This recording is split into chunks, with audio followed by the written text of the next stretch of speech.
buat kebaikan-Mu, anugerah-Mu yang besar bagi kami. Terima kasih Tuhan Yesus yang tak terhingga kami kembalikan kepadamu. Karena Engkau sungguh Allah yang menyertai memelihara kami sampai pada saat ini. Bapa di surga, di dalam nama Tuhan Yesus Kristus, segala pujian, syukur, hormat, kemuliaan, kuasa, keagungan hanya bagi Tuhan Yesus Kristus saja, dulu, sekarang, sampai selama-lamanya.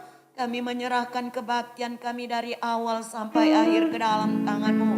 Kiranya Roh Kudus-Mu yang memimpin, mengurapi kami, memberkati kami, memberi sukacita bagi kami, menarik hati kami untuk dapat menyembah, memuji, memuliakan Tuhan dengan tulus hati. Terima kasih banyak Bapa, berkati dan urapi hamba-hamba-Mu yang akan melayani. Biarlah urapan khusus ada atas mereka, sehingga semua hamba Tuhan yang melayani siang hari ini dapat membawa kami jemaat-Mu menikmati hadirat-Mu. Kami boleh diberkati, dan segala kuasa kegelapan iblis dalam bentuk apapun juga yang berusaha merintangi ibadah kami, di dalam nama Tuhan Yesus kami tolak dari tempat ini, keluar dari hati dan pikiran kami, dari ruangan ini. Biar Roh Kudus saja yang mengambil alih pucuk pimpinan ibadah kami siang hari ini. Menyertai juga anak-anak-Mu yang masih dalam perjalanan. Hentar tibakan mereka ke tempat ini dengan tidak kekurangan. Yang tidak dapat hadir pada siang hari ini oleh berbagai alasan, kami yakin dan percaya kasih Tuhan tetap melawati mereka. Terpujilah nama-Mu Tuhan Yesus Kristus. Ampuni kami dari segala dosa, kekurangan, kesalahan, pelanggaran kami. Kami bersyukur dan masuk dalam ibadah kami siang hari ini hanya di dalam nama Tuhan Yesus Kristus, Anak Allah yang hidup. Haleluya. Amin. Kita angkat satu pujian, ku siapkan hatiku Tuhan.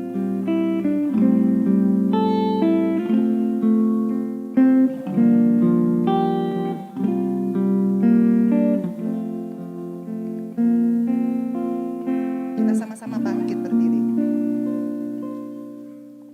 Ku siapkan hatiku Tuhan untuk dengar firman-Mu.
terima kasih Bapa untuk kasih Allah yang sempurna bagi kami.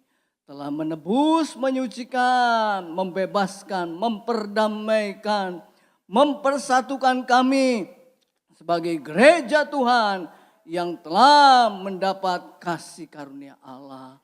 Saatnya kami akan menerima berkat-berkat rohani yang akan disampaikan oleh hamba-Mu. Urapi kami semuanya sehingga setiap firman Tuhan yang kami terima boleh tertanam di dalam hati kami dengan kekuatan Roh Kudus. Kami dapat melaksanakan kehendak Tuhan. Karena itulah yang terbaik, yang terindah, yang termulia, yang membawa kepada kehidupan yang penuh damai, sukacita, dan sejahtera.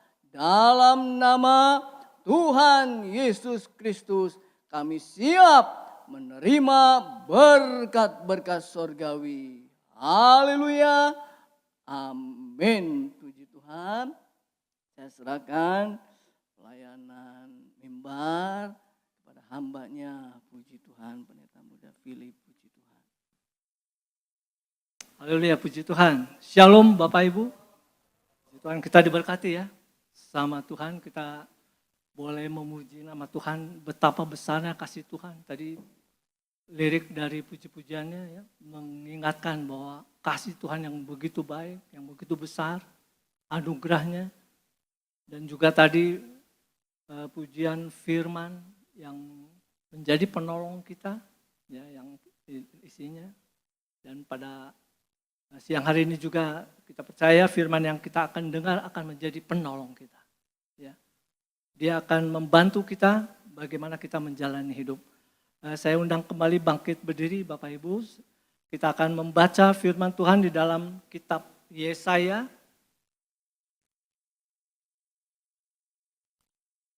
Kitab Nabi Yesaya pasal 48 ayat yang ke-17 dan 18.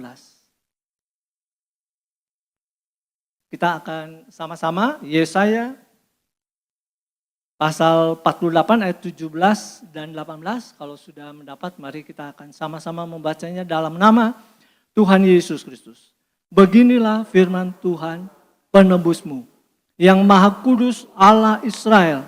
Akulah Tuhan Allahmu yang mengajar engkau tentang apa yang memberi faedah, yang menuntun engkau di jalan yang harus kau tempuh. Sekiranya engkau memperhatikan perintah-perintahku, maka damai sejahteramu akan seperti sungai yang tidak pernah kering, dan kebahagiaanmu akan terus berlimpah seperti gelombang-gelombang laut yang tidak pernah berhenti. Katakan amin, saudara. Ya, silakan duduk.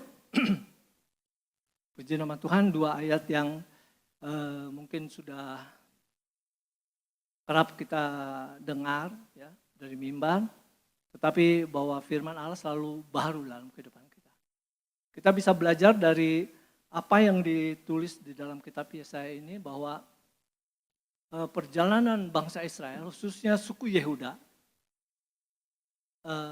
mengalami berbagai pasang surut lah demikian ketika mengikut Tuhan. Ketika dipanggil, keluar dari Mesir. Supaya mereka dapat beribadah. Tujuan Allah supaya mereka dapat bersekutu dengan Tuhan dan di sanalah Tuhan memberkati. Tetapi pasal 48 kalau kita baca nanti secara beberapa ayat yang akan dibaca. Di ayat 1 pasal 48 saudara kita temukan bahwa ternyata bangsa Israel atau suku Yehuda, ini turunan dari Yakub, itu tidak sungguh-sungguh. Ya, saya bacakan, saudara perhatikan ayat 48, pasal 48 ayat 1, dengarlah firman ini. Hai kaum keturunan Yakub yang menyebutkan dirinya dengan nama Israel, dan yang adalah keturunan Yehuda, yang bersumber demi nama Tuhan dan mengakui Allah Israel. Kita lihat nih, tetapi bukan dengan sungguh-sungguh dan dengan tulus hati. Ternyata pengiringan orang Israel itu tidak sungguh-sungguh. Kita tahu kisah peristiwa ketika setelah keluar dari Mesir, Musa naik ke atas gunung bertemu dengan Tuhan, dan di sana bangsa Israel kemudian menyembah patung yang dibuat lembu emas. Padahal baru mereka mengalami mujizat yang luar biasa yang Tuhan lakukan. Sehingga kalau dicatat di sini, tetapi bukan dengan sungguh-sungguh, ya, dan dengan tulus hati, demikianlah adanya bangsa Israel. Mereka tidak sepenuhnya memberikan hatinya buat Tuhan. Ini yang menjadi kendala dan ini juga yang menutup berkat ketika yang kita baca 2 ayat tadi, ya, ayat yang ke-18, kalau diperhatikan, sekiranya engkau memperhatikan perintah-perintahku, ya, jadi mereka mendengarkan firman Allah dengan sungguh-sungguh, tentu dengan sungguh-sungguh, ya, dengan tulus hati, bisa dikatakan demikian seperti ayat 1 bagian akhir tadi, maka damai sejahtera dan kebahagiaan itu akan menjadi milik siapa saja yang mendengar atau yang berpegang pada firman Allah. Dan pengalaman bangsa Israel ini membuat damai sejahtera itu jauh dari mereka. Kebahagiaan, dalam bahasa asli kebahagiaan itu adalah kebenaran tentang firman Allah, ya. Bahwa kebahagiaan itu akan berlimpah. Nah, di 2 ayat yang kita baca pasal 48, 17 dan 18 kita lihat bahwa ada Allah yang mengambil bagian. Dia akan di dalam ayat 17 saudara, akulah Tuhan Allahmu yang mengajar engkau tentang yang memberi faedah. Ini yang pertama. Dan yang menuntun engkau di jalan yang harus kau tempuh. Ini bagian Allah yang Allah lakukan, bahwa Allah akan mengajar kepada siapa saja yang mau mendengar firman Tuhan. Yang kita dengar setiap pemberitaan firman Tuhan, baik yang secara langsung seperti saat ini mungkin offline juga online, itu berisi pengajaran firman Allah. Yang kita dengar dari sepanjang Senin, Rabu, Jumat, itu isinya semua ada ajaran firman Tuhan. Dan tentu itu dikerjakan oleh Allah ketika ajaran itu, pengajaran itu melekat di dalam kehidupan kita. Kita harus mau diajar, untuk mendengar kita harus mau diajar. Seorang guru kalau mengajar pasti meminta perhatian dari murid. Mungkin itu pengalaman Pak Ambarita demikian. 1-2 orang aja berbicara di belakang atau di apa, sudah mengganggu. Dan tentu tidak akan tersampaikan tujuan dari apa yang sedang atau hendak diajarkan. Dan firman Allah jelas, ya, ayat 18, sekiranya engkau memperhatikan perintah-perintahku. Ini dalam bahasa aslinya, sekiranya engkau mendengarkan. Mereka jelas kalau dikaitkan dengan pasal tadi ayat 1, maka mereka tidak sepenuhnya mendengarkan. Ya, saya akan bacakan mengapa mereka sampai demikian. Ya, kita akan lihat ayat yang keempat pasal 48, saudara bisa ikuti. Oleh karena aku tahu bahwa engkau tegar tengkuk, keras kepala dan berkepala batu. Ini yang dimiliki karakter dari atau sikap dari orang Israel. Tegar tengkuk, keras kepala. Ya, di bahasa lain itu disebut ototnya besi itu, ototnya besi. Ya. Dan berkepala batu. Kalau orang sudah keras mengeraskan itu, ya mungkin untuk prinsipnya dia karena tidak sungguh-sungguh mau tunduk sama Allah, maka dia bermain-main misalnya.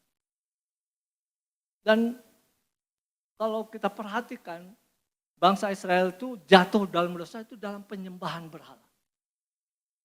Ya, dalam penyembahan berhala. Mereka dari sejak awal karena mereka mungkin keluar dari Mesir yang budayanya dia menyembah matahari dan dia melihat patung-patung.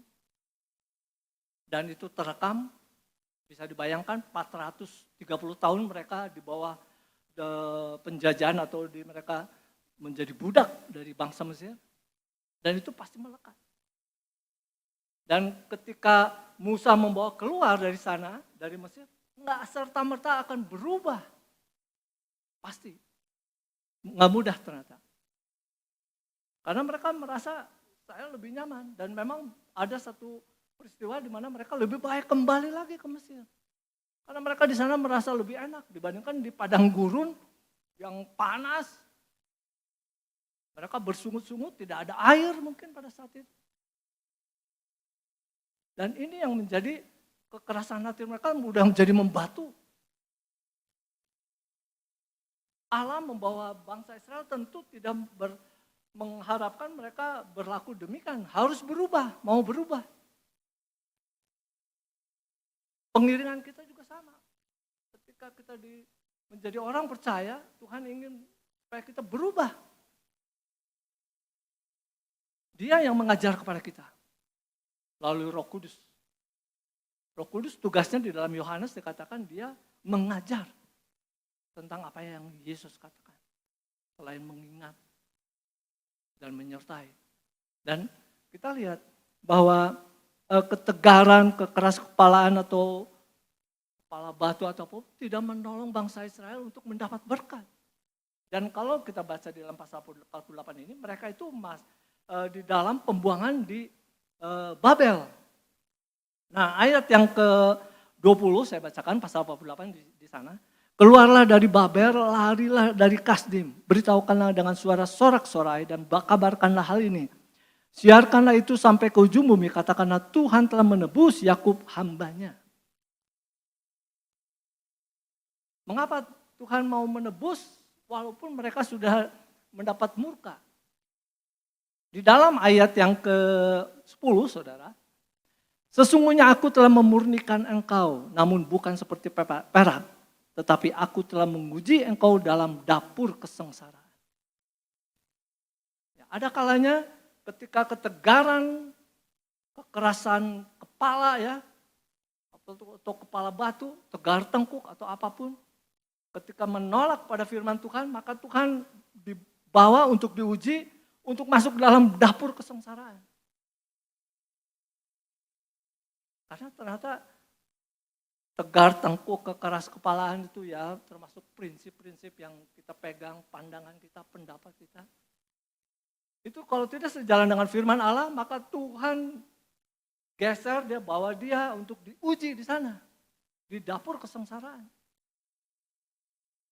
Kalau yang suka berkutat di dapur, saudara tahu sendiri kalau di sana api dinyalakan, kompor nyalakan, api taruh minyak. Semua sajiannya akan dimasak dari bahan mentah. Tentu orang-orang yang masuk dalam dapur, kalau mau dibilang di sana di namanya kawas, kalau istilah itu kawas candra di muka kayak gitu, itu tidak enak. Kalau dia sayur itu wortel, kalau dipotong-potong, diiris-iris, saudara itu menyakitkan.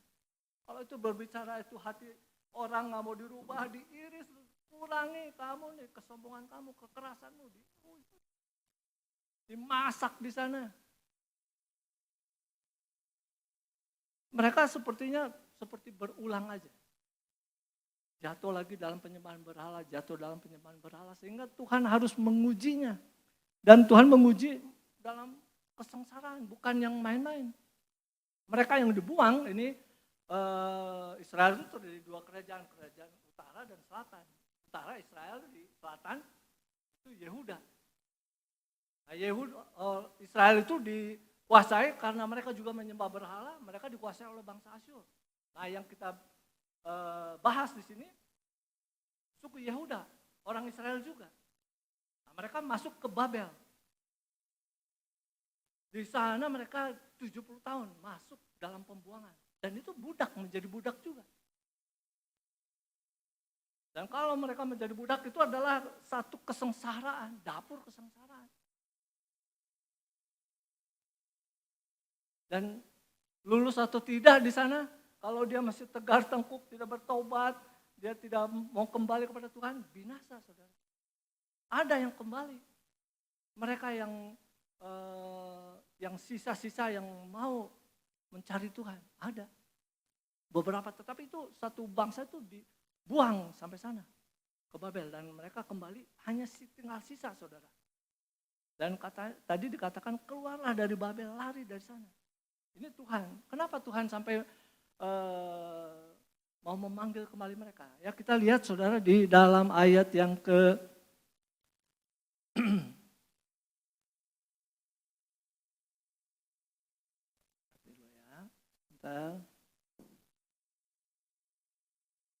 ada bahwa Tuhan itu mengasihi. Coba saya akan baca di sini.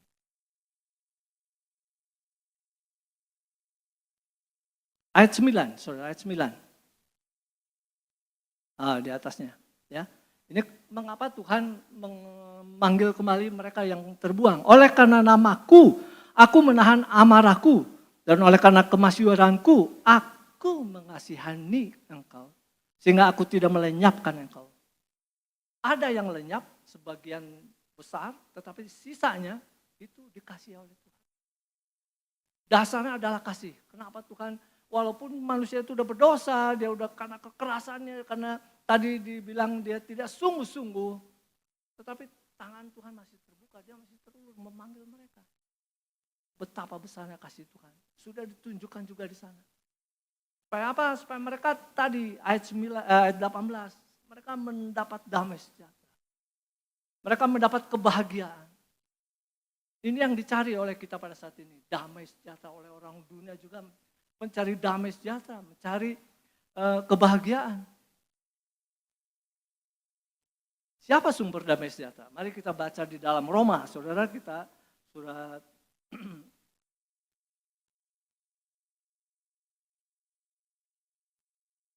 Roma pasal 15 ayat 33, saudara. Kita akan baca ya. Kita akan bacakan ayat yang terakhir. Surat Roma pasal 15 ayat 33. Allah sumber damai sejahtera menyertai kamu sekalian. Amin. Ya, jadi Allah itu yang memanggil mereka dengan kasihnya juga, dia adalah sumber damai sejahtera. Sekiranya kamu memperhatikan perintah-perintahku, artinya firman Tuhan, maka damai sejahtera. Karena Allah itu, firman itu adalah sumber damai sejahtera itu sendiri. Ya, di dalam ayat yang lain, pasal 16 ayat 20, pasal 16 Roma, saudara, saya bacakan.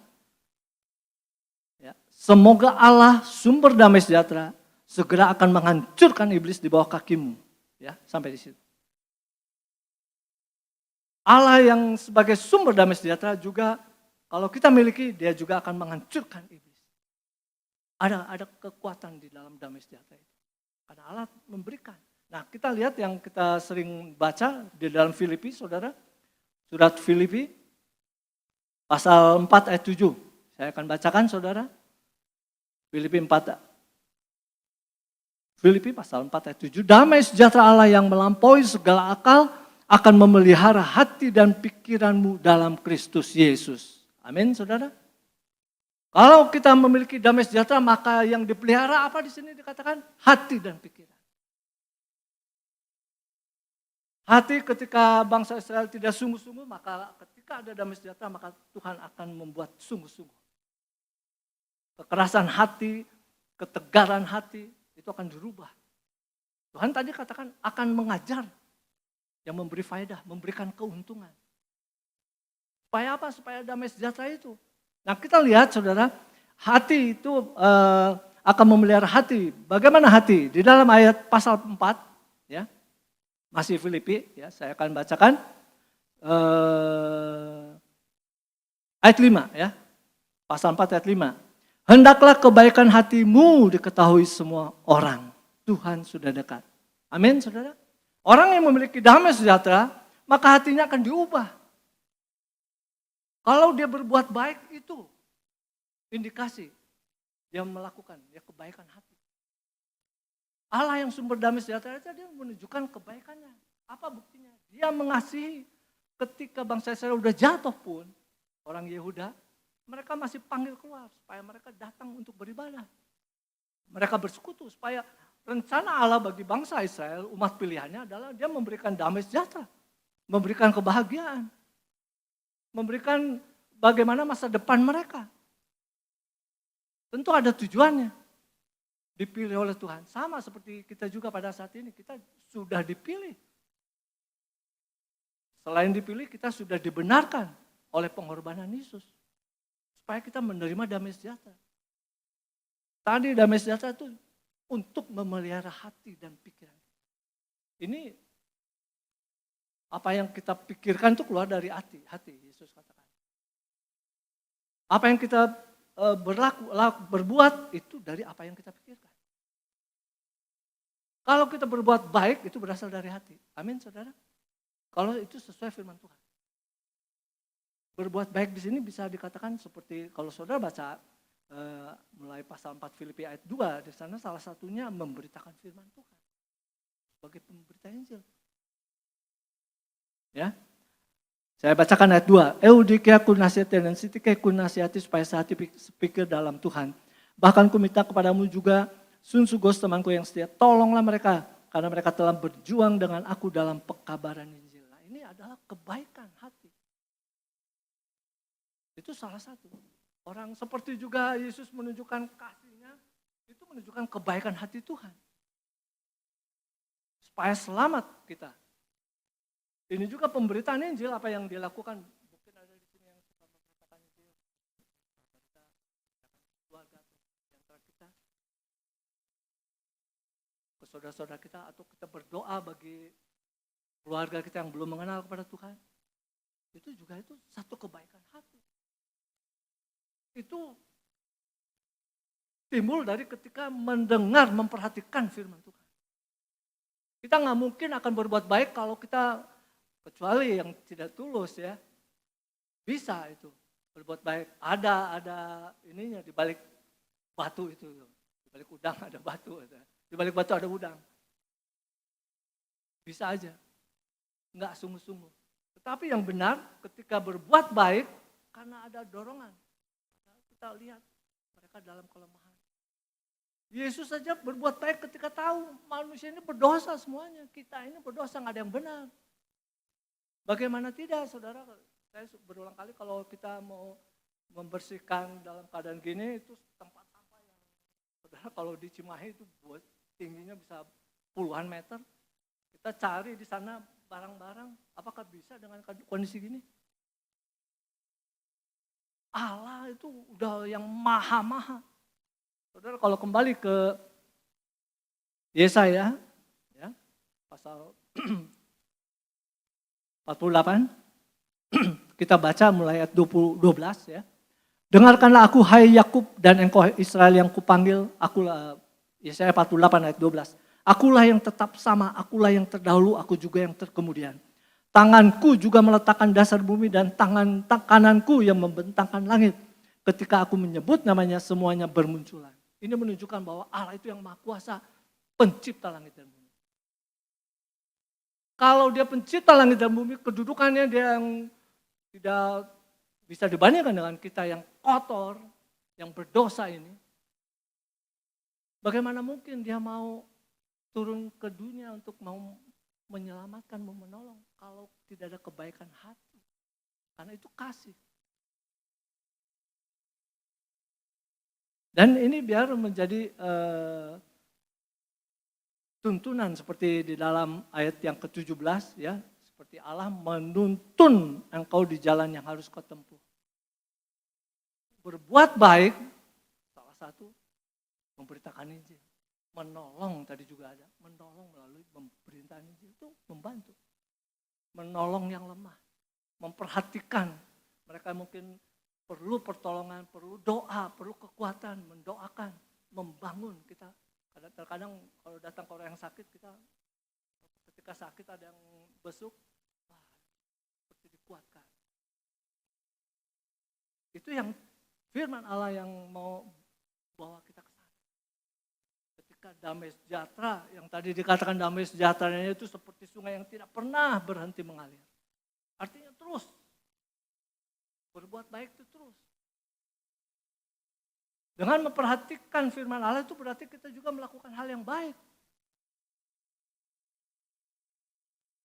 Ya, dan kita lihat bahwa Allah di satu pihak dia ambil bagian mengajar kita supaya kita melakukan seperti itu.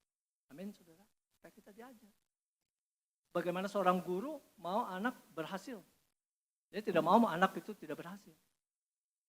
Harus belajar, harus perhatikan, harus dengar. Kita adalah digambarkan murid-murid kita ini. Anak-anak kita murid-murid. Tuhan gurunya. Minggu ini kita perhatikan firman Allah dalam online. Nah, kita harus melihat bahwa di satu sisi Tuhan mau mengajar kita dan kita harus mau diajar. Kuncinya kita harus diajar dengan mendengarkan firman Tuhan. Mungkin ada sulit ya kita mendengar. Kadang-kadang kita lebih asik dengan diri kita. Ya, kita mungkin jam-jam kita mau saat teduh. Saya dengan istri saya, dia suka mengingatkan saya, udah saat teduh atau enggak? Kadang-kadang saya, asik baca-baca, diingatkan. Kadang kita posisinya nggak kuat selalu dia istilahnya on terus, saudara. Enggak juga. Ada masa-masa kita lemah dalam kondisi seperti kita dalam keadaan kita mau tidur, lemah, tidak berdaya. Kita dorong dengan orang yang terdekat untuk mendoakan, mendorong dia supaya maju, membangun. Karena siapa lagi, saudara? Firman Allah tentu mendatangkan kebaikan. Di dalam Roma 8:28, dia mendatangkan kebaikan. Harus kita respon. Ketika kita mau diajar, itu memberikan faedah, memberikan keuntungan bagi kita. Tentu siapa yang tidak mau untung? Kita mau untung, saudara. Bodoh kalau kita tidak mau untung. Apalagi yang memberikan keuntungannya itu adalah Tuhan bagi kita. Yang kita percaya. Amin, saudara. Sangat beruntung kita. Di satu sisi kita sudah menerima keselamatan melalui pengorbanan Yesus kayu salib. Tetapi Tuhan lihat, dia juga mau lipatkan ganda dengan damai sejahtera. Ketika kita mau diajar, itulah keuntungannya. Kita saling bisa menguatkan, saling bisa mendorong, saudara. Kita bisa berbuat baik di sana. Nah, dalam hal yang lain, Tuhan juga menuntun engkau di jalan yang harus kau tempuh. Ya, pasal 48 ayat 17 bagian B.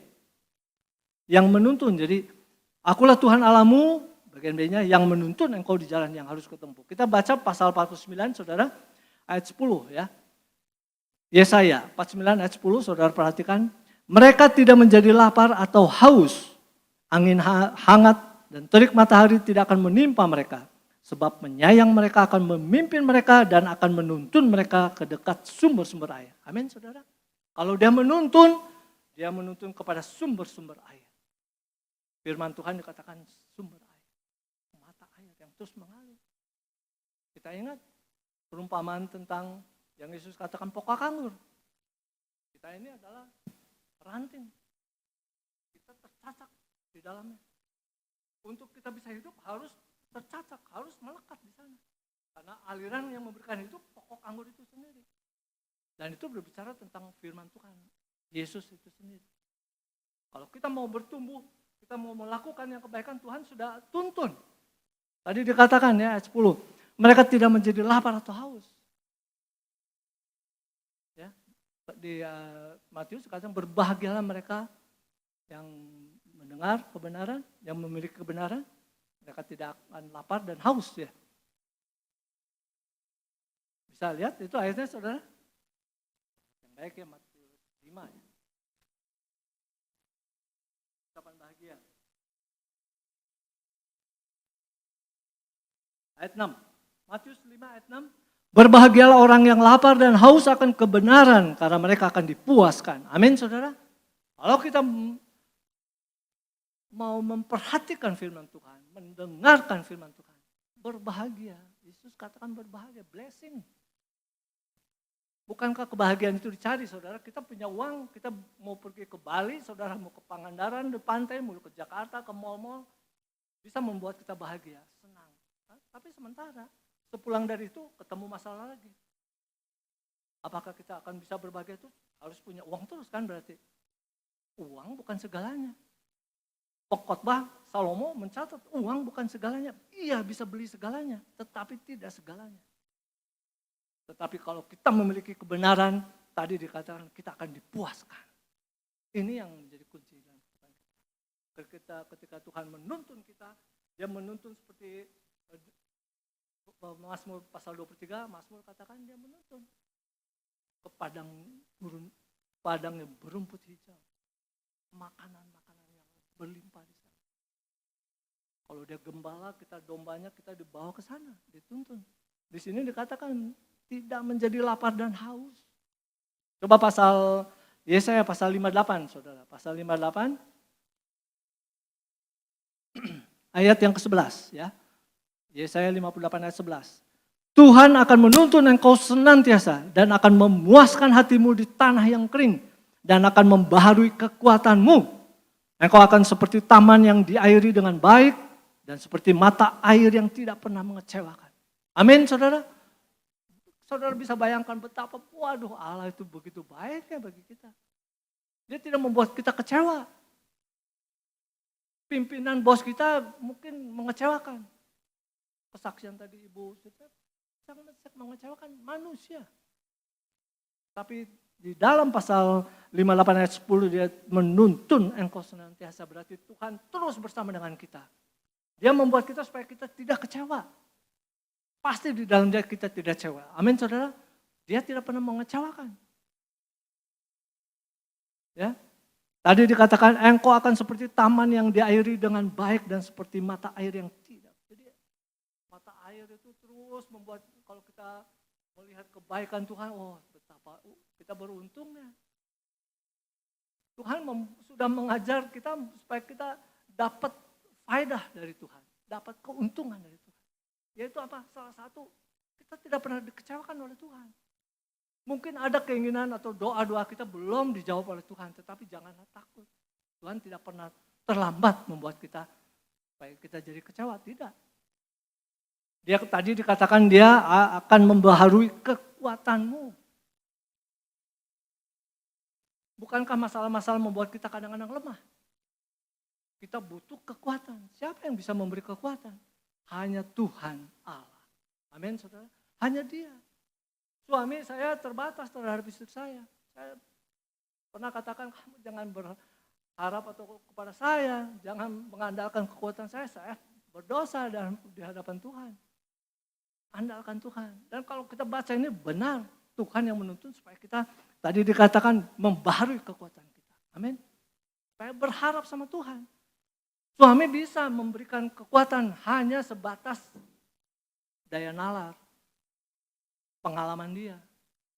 Tetapi kalau kita di dalam Tuhan tadi ketika kita ada damai sejahtera, hati kita dan pikiran kita, maka itu akan pasti sesuai firman Allah.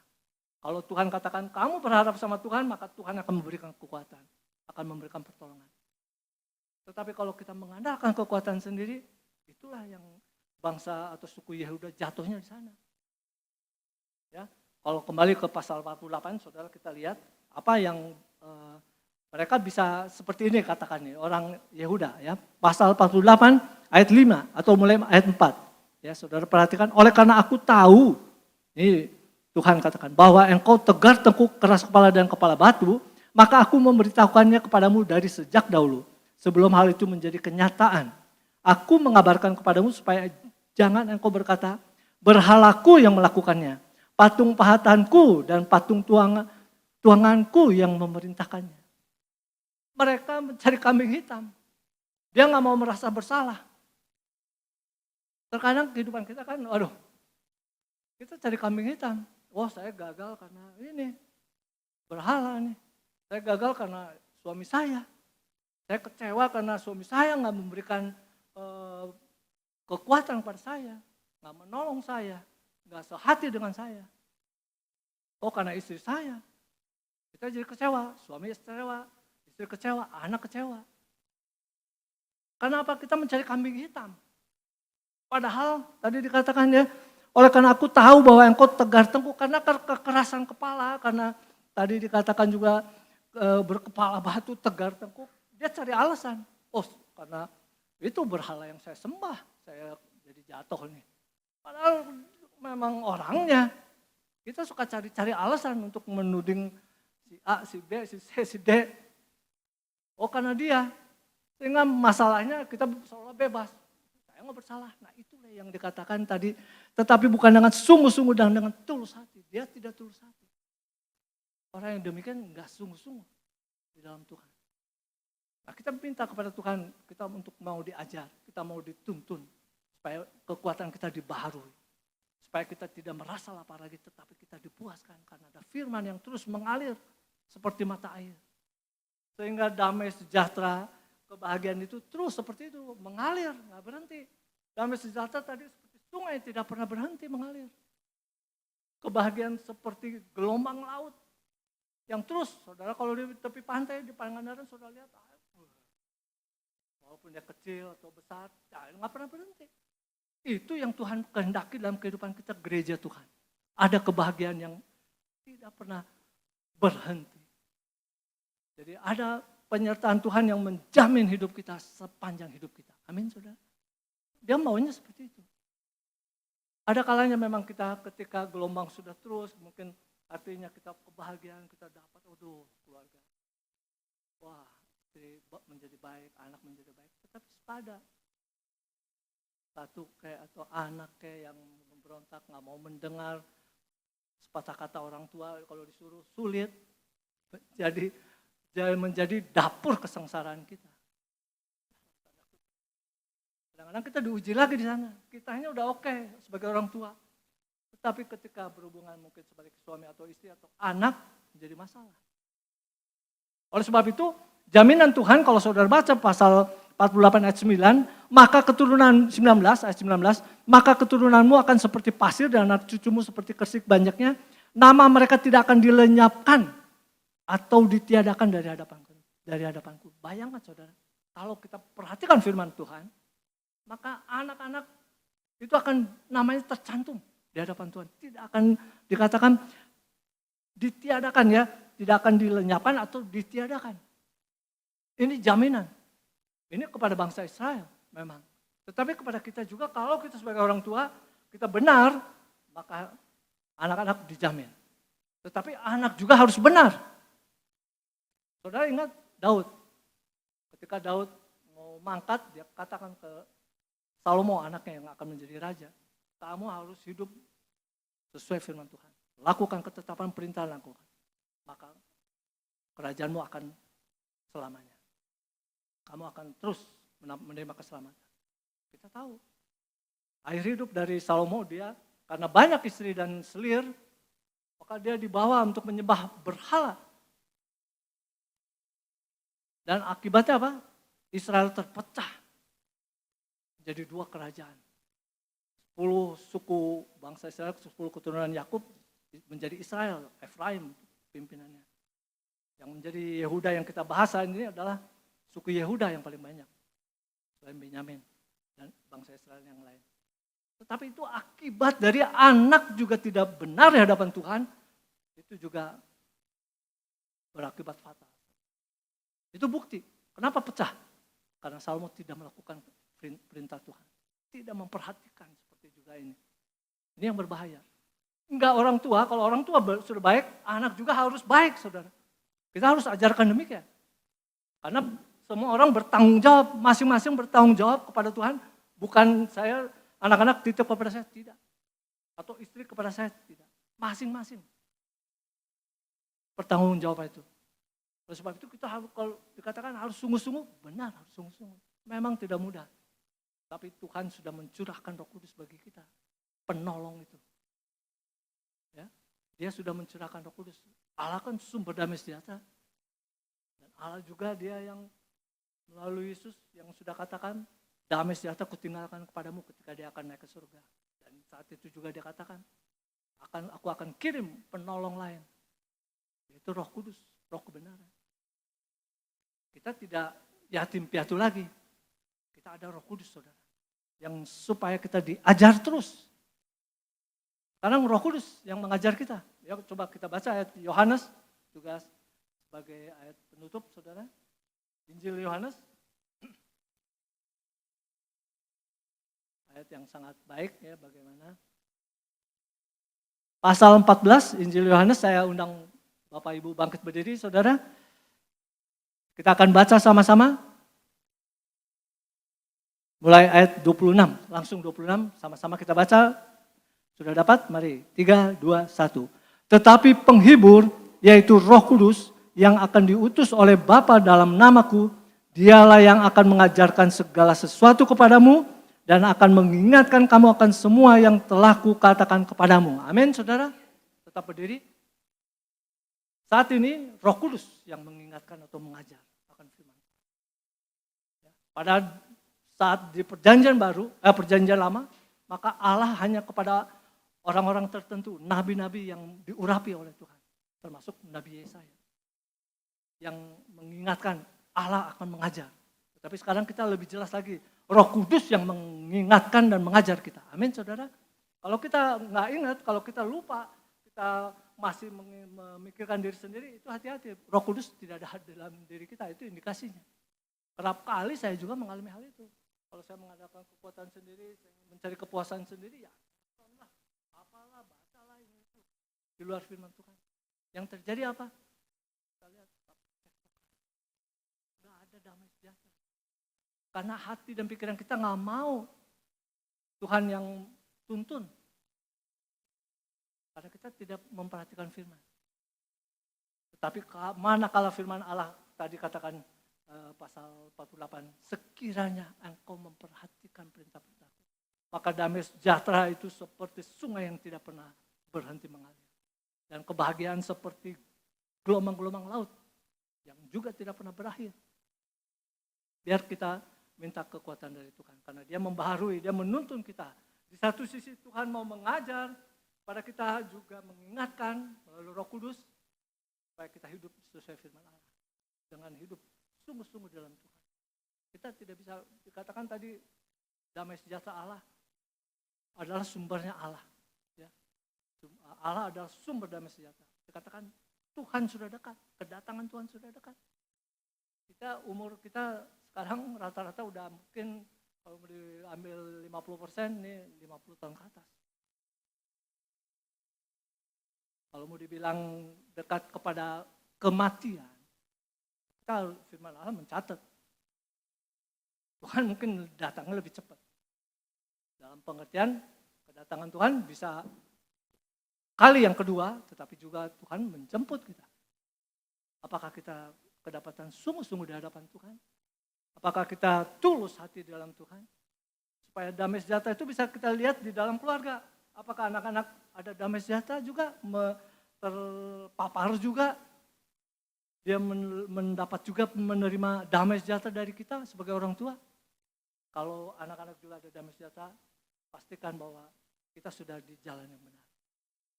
Sudah berarti mau benar di hadapan Tuhan. Dalam pengertian sungguh-sungguh. Tapi kalau kita lihat masih berantakan di keluarga, indikasinya kita baca ayat ini. Firman Tuhan mungkin masih belum kita dengan sungguh-sungguh. Kita minta kekuatan dari Tuhan Roh Kudus. Supaya kita menjadi sungguh-sungguh. Amin, saudara. Tanpa Roh Kudus tidak bisa. Kekuatan, pengalaman, kepintaran, kepandaian terbatas. Itu yang akan membawa kepada kita akan seperti bangsa suku Yehuda ini. Tegar, tengkuk, keras kepala. Kita minta kemurahan Tuhan untuk kita dilembutkan hati kita. Ayat lain katakan ketika mendengar firman Tuhan biar kita dilembutkan hati kita. Biar Roh Kudus melembutkan hati kita. Supaya damai sejahtera itu terus ada dalam kehidupan kita. Menjadi milik kita. Kebahagiaan itu menjadi milik kita. Sampai Tuhan Yesus datang. Amin, saudara. Ini yang kita rindukan. Dan Tuhan juga rindukan ini bagi kita. Rencana Allah tentu ini. Dia mau mengajar dan menuntun dan supaya kita dapat damai sejahtera, kebahagiaan. Bahkan ini kebahagiaan ini bisa sampai kekekalan ketika kita sampai akhir hidup. Kita melakukan yang baik sesuai firman Allah, maka itu berarti kita selaras dengan firman Allah, berkenan. Kita minta Tuhan kemurahan Tuhan. Haleluya. Kita angkat pujian, saudara pemain musik kita. Saya undang. Kita angkat pujian, kemurahan-Mu lebih dari hidup, kemurahan-Mu lebih dari hidup. Haleluya. Kita kemudian juga masuk dalam menyembah kepada Tuhan. Karena Dia datang kepada kita supaya kita memperoleh damai sejahtera. Ada ketenangan, damai sejahtera itu membawa ketenangan. Ada kepuasan, saudara. Haleluya. Kemurahan. Ide.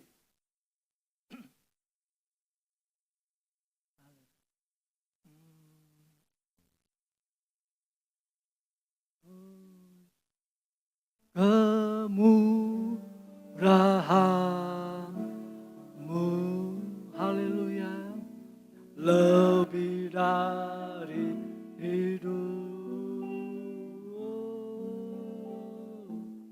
Kemurahan-Mu lebih dari hidup. Kita angkat tangan kita, saudara. Haleluya.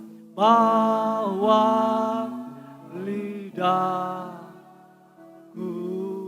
memuji Tuhan.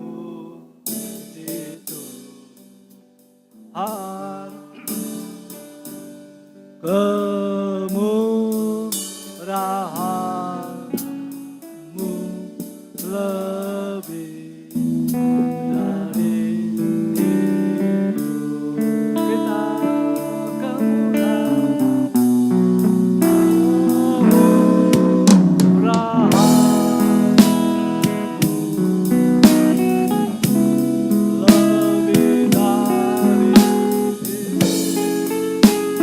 Saudara, kemurahan Tuhan adalah kasih Tuhan.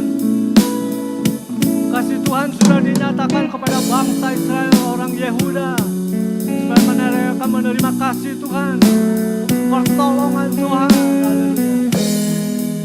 Dan apa yang Tuhan telah lakukan bagi mereka, Tuhan lakukan juga bagi kita semuanya. Haleluya. Oh, supaya kita beroleh damai sejahtera dan kebahagiaan dari Tuhan ketika kita melekat taat pada firman-Mu, firman Tuhan. Terimalah berkat dari Tuhan.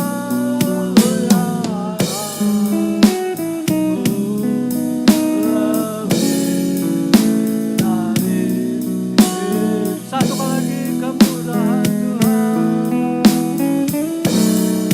Kemurahan-Mu, haleluya.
Kebaikan hati-Mu, kemurahan Tuhan. Oh, haleluya.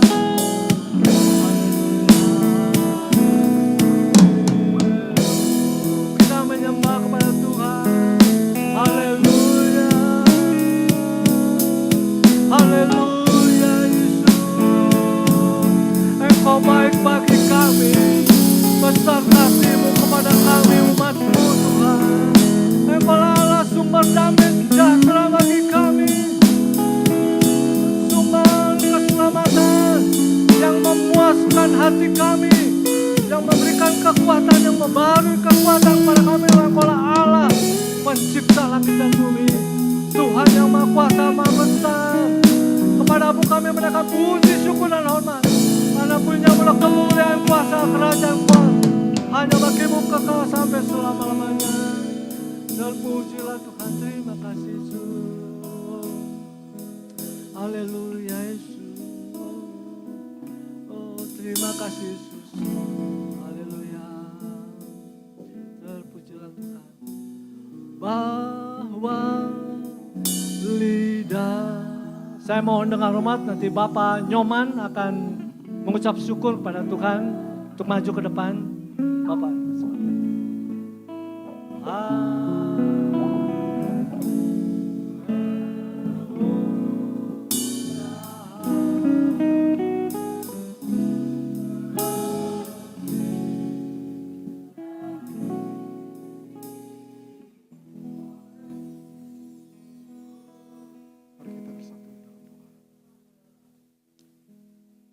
segala puji dan syukur kami naikkan kehadirat-Mu ya Bapa. Bapa yang Maha Kasih, Bapa yang kami kenal dalam nama Tuhan kami Yesus Kristus. Terima kasih Tuhan untuk ibadah hari ini, untuk firman-Mu yang indah. Biarlah firman itu menjadi rema di dalam kehidupan kami, yang kami dapat implementasikan di dalam kehidupan kami sehari-hari. Kami bersyukur untuk ibadah raya minggu ini, di mana Engkau memimpin kami dan menyertai kami di dalam perjalanan, sehingga kami juga boleh bersama-sama berbakti, memuji dan memuliakan nama-Mu, beribadah semuanya oleh karena kasih dan kemurahan Tuhan, perlindungan Tuhan di dalam kehidupan kami. Kami bersyukur Tuhan, kami boleh ada sebagaimana kami ada saat ini, semuanya oleh karena kemurahan Tuhan. Terima kasih Tuhan, kalau tadi kami boleh memuji dan memuliakan nama-Mu, dan kami boleh mendengarkan firman Tuhan, dan kami boleh bersatu dalam perjamuan yang kudus, itu semua oleh karena kasih dan kemurahan Tuhan. Karena kami Tuhan mengajarkan kepada kami untuk damai sejahtera. Karena kami tahu sumber damai sejahtera adalah Engkau sendiri ya Allah. Engkau adalah sumber sejahtera kami, yang melampaui segala akal, yang memelihara hati dan pikiran kami.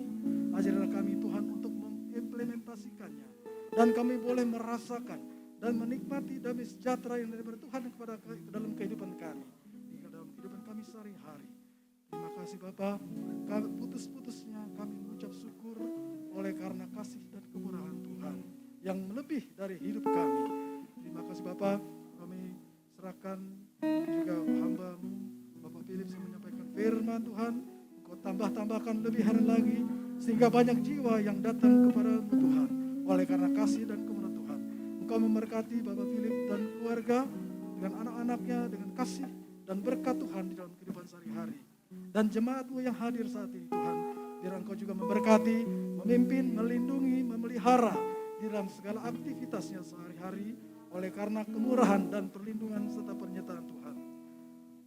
Jemaat KSPDI Philadelphia 2 Tuhan, yang hadir maupun tidak hadir, Engkau menyertai mereka dalam setiap pergumulan hati mereka, dalam setiap langkah hidup mereka, apapun yang dilakukan, Tuhan menyertai dan memberkati. Terima kasih Tuhan Yesus. Inilah ucapan syukur kami, dan kami tahu Tuhan lebih banyak dari apa yang kami katakan dan apa yang kami pikirkan. Semuanya kami serahkan ke dalam tangan Tuhan sebagai rasa ucapan syukur kami. Terima kasih Bapa. Kami serahkan selanjutnya acara kebaktian ini dalam tangan Tuhan. Dalam nama Tuhan Yesus Kristus kami berdoa dan mengucap syukur. Haleluya. Amin.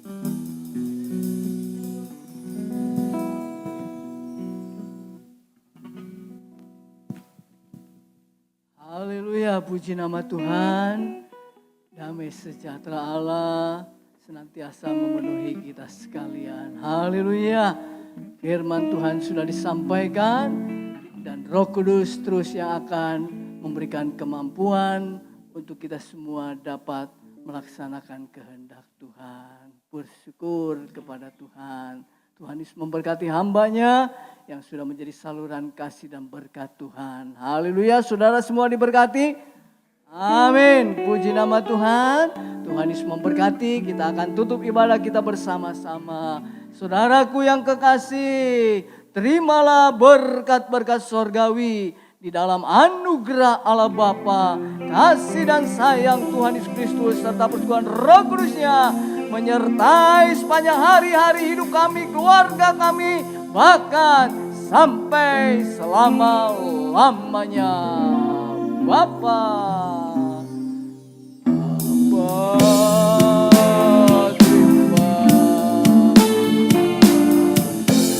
terima kasih Bapa.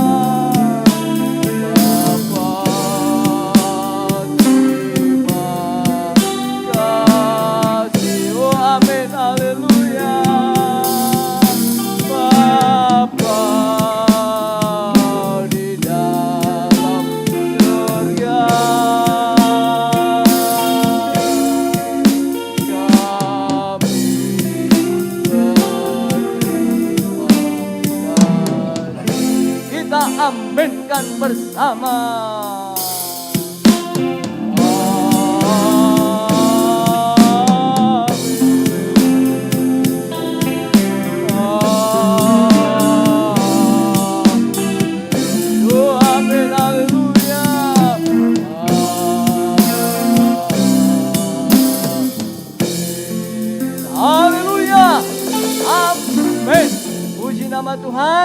Tuhan Yesus memberkati kita sekalian. Sampai berjumpa di kesempatan ibadah yang akan datang. Haleluya. Amin.